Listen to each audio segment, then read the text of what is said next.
In this video, we are going to be talking about the various methods of preparation of alkenes. First of all, there are four methods. The first one is from alkynes. The second is from alkyl halides. Third is from vicinal dihalides, and the fourth is from alcohol by acidic dehydration. So the first one from alkynes, basically what is happening over here is alkyne is undergoing a reduction reaction, and the alkyne reacts with dihydrogen in the presence of palladized charcoal, and this palladized charcoal is actually partially deactivated by various compounds of sulfur or quinoline, and that in turn, this deactivated palladized charcoal is also referred to as Lindlar's catalyst. Now this makes sure that we get the alkene. Now in this reaction, apart from when we use palladium and carbon, we get the cis alkene. Okay, whereas when we use sodium and liquid ammonia, we get the trans alkene. So in these four reactions, in these three, we are going to be getting a cis alkene, whereas the fourth one alone is going to give us a trans alkene. Now here, what's going to happen is the hydrogen is going to get added across this double bond, thereby triple bond, thereby leading to conversion of this triple bond to a double bond. So let's just write the product. Here you'll have a C double bond, C. Okay, one of the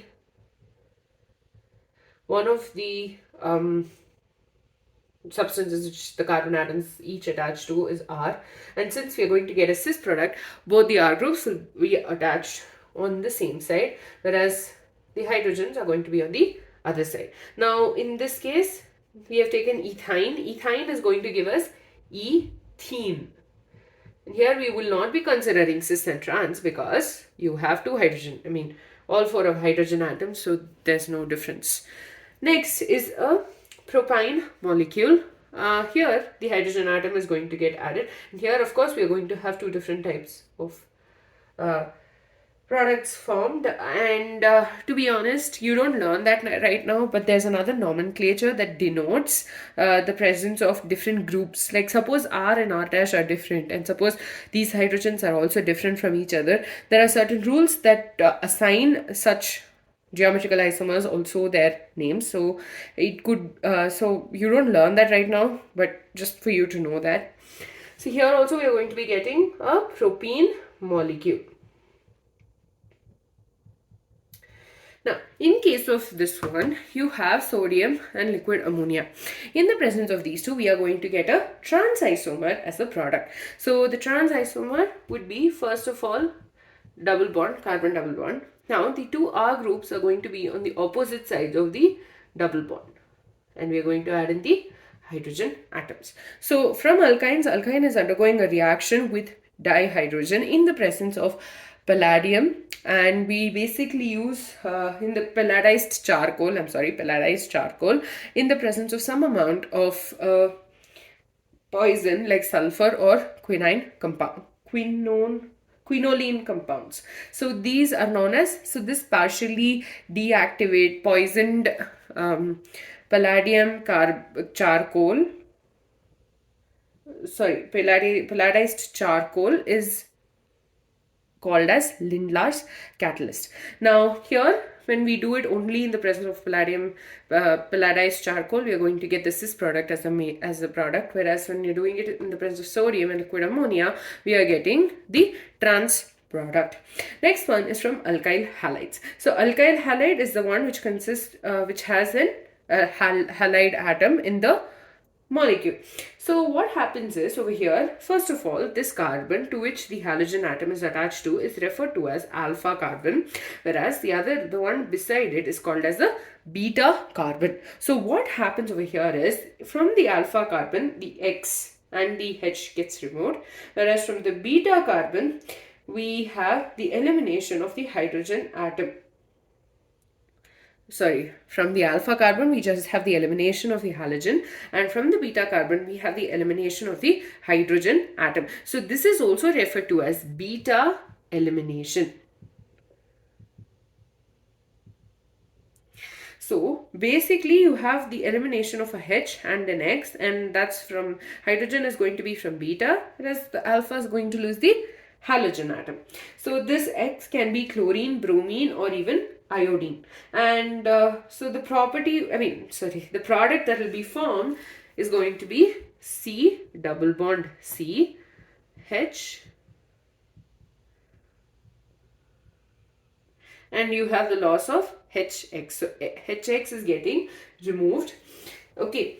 And for the halogen atoms, the order of reactivity is going to be iodine is more, I'll just write the atoms. So iodine is more reactive than bromine, which is more reactive than chlorine.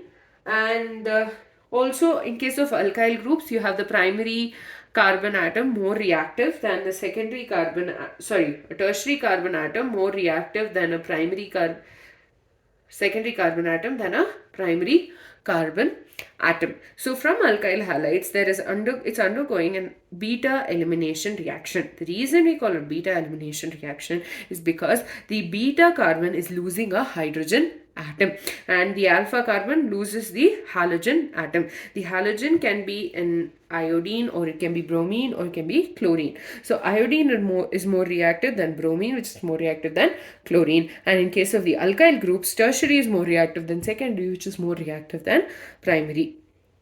And this leads to the formation of the alkene. Next is by using vicinal dihalides. So vicinal dihalides are basically compounds where the carbon atoms, suppose let's take CH3. This is ethane, right?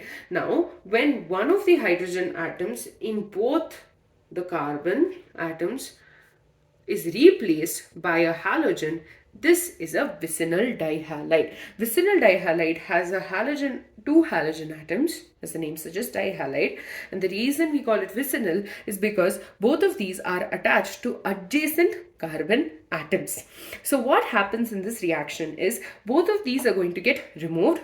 Okay, so we'll get our halogen, we'll remove the halogen, and there is going to be a new bond formed between the two carbon atoms. So it is converting the single bond to a double bond by the removal of X2, that is halogen molecule.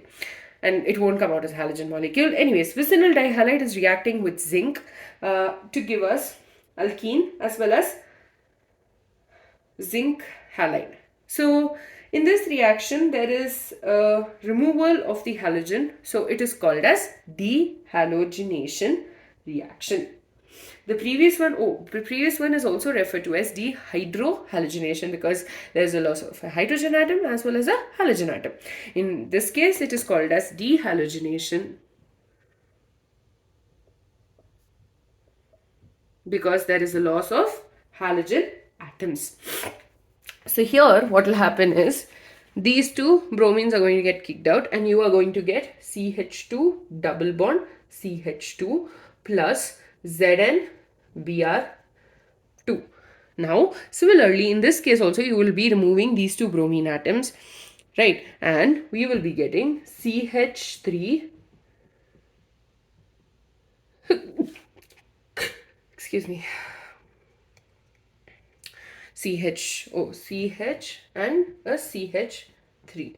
So we are getting but2ene. Suppose, let's hypothetically speaking, we have this bromine actually attached over here, so it's CH2Br, then we would have gotten one but1ene as the product. But because it's between the second and the third, these are going to get removed and we are going to get a double bond between the second and the third carbon atom. And the other product that we will get over here is ZnBr2.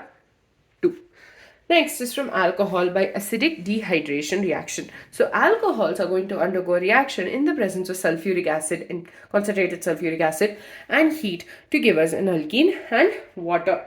Now in this reaction also you have an alpha and beta, and the beta carbon is going to lose the hydrogen atom, and because it is losing the hydrogen and an OH, we have one of the byproducts as water.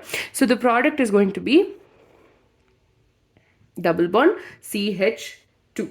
Now that is ethene plus water, because H and OH gives us H2O and that goes out as water. Now, because the water molecule is eliminated in the presence of an acid, this is called as acidic dehydration. Under an acidic condition, the water molecule was removed, so we call it acidic dehydration reaction. And this is also an example of beta elimination. Remember, from alkyl halides as well as from alcohol by acidic dehydration, both of these are actually beta elimination reactions. These are examples of a beta elimination reaction. The reason they're called as beta elimination is because from the alpha position there is a loss of a particular atom. At the beta position you have the loss of the hydrogen atom. Now let me just recap. From the first method was from alkynes. Alkynes on reaction with dihydration in the presence of pelladized charcoal give us alkene. This pelladized charcoal is actually poisoned using various sulfur compounds or quinoline, and it's poisoned to make sure we get an alkene. And this particular reaction where we use pelladized charcoal, we are going to get the product as a cis isomer, whereas in the presence of sodium and liquid ammonia, we are getting a trans isomer. Next is from alkyl halides. Alkyl halides are undergoing beta elimination. They are also basically undergoing dehydrohalogenation, where they are losing a hydrogen atom and a halogen atom. So an alkyl halide is heated in the presence of alcoholic potassium hydroxide, which is dissolved in alcohol. Basically, alcoholic potassium hydroxide is potassium hydroxide dissolved in alcohol, and this leads to the formation of an alkene. There is a beta elimination taking place because the hydrogen from the beta position is lost. Now, the order of reactivity is higher for iodine than bromine than chlorine, whereas in case of the alkyl group, tertiary is more reactive than secondary, which is more reactive than primary. Next is from vicinal dihalides. Vicinal dihalides have two halogen atoms. Because of that we call it dihalides, right? So these two halogen atoms are attached to carbons which are adjacent to each other. So basically, two carbons beside each other, and they each have bound to a halogen atom, and that reacts with zinc and undergoes dehalogenation to give us an alkene and the zinc halide. So that is what are those reactions over there. In both the cases you have the loss of Br2. The last one is from alcohol by acidic dehydration. Acidic dehydration means the loss of what? Dehydration means loss of water. Acidic dehydration means the loss of water in an acidic medium. So alcohol reacts with concentrated sulfuric reacts in the presence of concentrated sulfuric acid. On heating gives us alkene and water, and this is also an example of a beta elimination reaction because the hydrogen atom is removed from the beta position. Now the carbon which is attached to the OH is the alpha carbon. The one which is beside the alpha carbon is called the beta carbon, and this in the presence of concentrated sulfuric acid on heating gives us an alkene and water. With that, we're done with the various methods of preparation of alkenes. In the next video, we are going to be talking about the physical properties of alkenes.